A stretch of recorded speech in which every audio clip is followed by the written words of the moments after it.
La revue de presse d'Europe 1, Olivier Delagarde. On commence par le scandale Sciences Po Paris. Le poisson pourri par la tête, c'est paraît-il ce qu'a balancé Gabriel Attal au conseil d'administration de Sciences Po, où il a déboulé hier, parce que l'épisode de la conférence pro-palestinienne organisée dans l'école est en train de devenir une affaire d'État, affirme Le Parisien, qui lui consacre son plus gros titre. C'était mardi matin, rappelle-t-il, une étudiante a été empêchée d'accéder à cette AG au prétexte qu'elle était juive. Et en Conseil des ministres, Emmanuel Macron a tapé du poing sur la table. La ministre de l'Enseignement supérieur a été envoyée sur place et Gabriel Attal, ancien de Sciences Po, s'est même invité donc au conseil d'administration. Alors, pointer du doigt ces militants d'extrême gauche qui, kéfiés sur la tête, avaient investi le grand amphi de l'école, mais c'est aussi la direction de l'établissement, véritable canard sans tête qui est sous le feu des critiques. Parce que, cerise sur le gâteau, Mathias Vichra, le directeur, empêtré dans une affaire de violence conjugale, annonçait de son côté sa démission.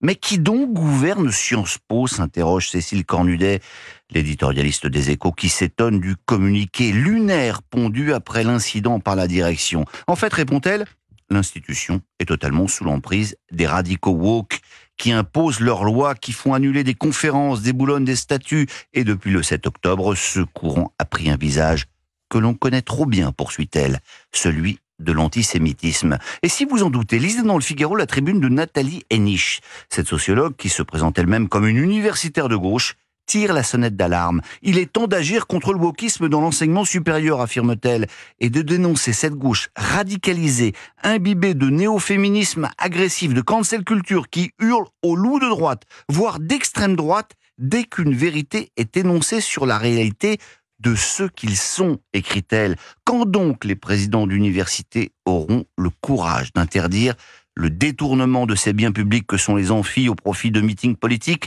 Quand se décideront-ils à exclure les étudiants qui se placent en dehors des lois?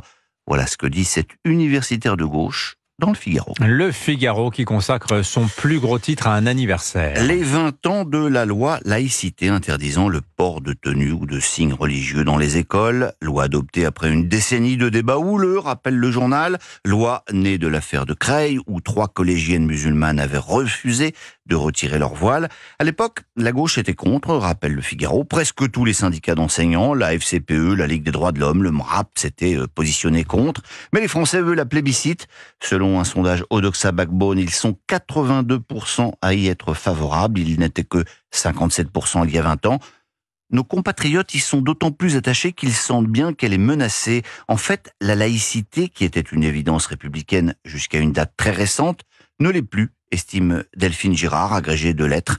Elle est, selon elle, contestée de manière organisée et vindicative par le réseau frériste, les influenceurs ou ceux qui tiennent les quartiers. Alors, tout autre chose à présent avec ces articles de Kamel Daoud dans Le Point. C'est sur le site internet de l'hebdomadaire que vous lirez ça, des chroniques qu'on aimerait que lisent ces féministes woke de Sciences Po, adeptes du kéfier, et qui considèrent le Hamas comme un gentil mouvement de résistance. Depuis quelques semaines, c'est l'événement médiatique dans le monde arabe, mais curieusement, la presse française n'en parle pas. Il s'agit des témoignages des membres de la famille de feu Abou Bakr al-Baghdadi, le calife de Daesh, des témoignages qui lèvent une part du voile sur ce qu'a été la monstruosité de l'homme et de son système politique.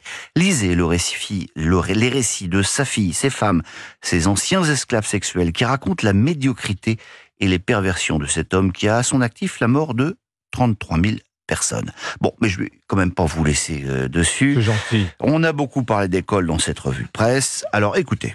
Je veux que mes enfants s'instruisent à mon école, s'ils ressemblent à Et quelqu'un. si je vous fais entendre notre Michel National, c'est que ce sera l'événement le week-end prochain, les 2 derniers concerts de Sardou avant sa retraite. Et cette fois, c'est sûr, explique-t-il aux Parisiens, parce que le coup des adieux, vous nous l'avez déjà fait une fois, lui rappelle Éric Bureau. Ouais, mais j'ai 77 ans, rappelle-t-il. Quand je sors après 2 heures de scène, je suis cuit. Bon, mais tout cuit qu'il est, il n'en demeure pas moins saignant. Question du Parisien sur Aya Nakamura, qui pourrait chanter Piaf pour l'ouverture des JO. C'est qui Aya Nakamura, répond-il.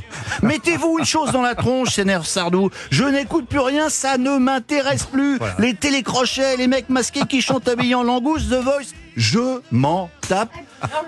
Bon, on va lui souhaiter un bon concert et bon courage à son épouse qui va devoir gérer Sardou à la maison. Alors, c'est pas les 2 derniers concerts ce week-end, puisqu'en fait, il en a 2 de retard, je précise pour les fans, à Clermont-Ferrand puis Brest. Le dernier, c'est Brest, c'est le 29 mars. Mais voilà, pour être précis. Merci Olivier Delagarde, la revue de presse d'Europe 1, chaque matin 8h40.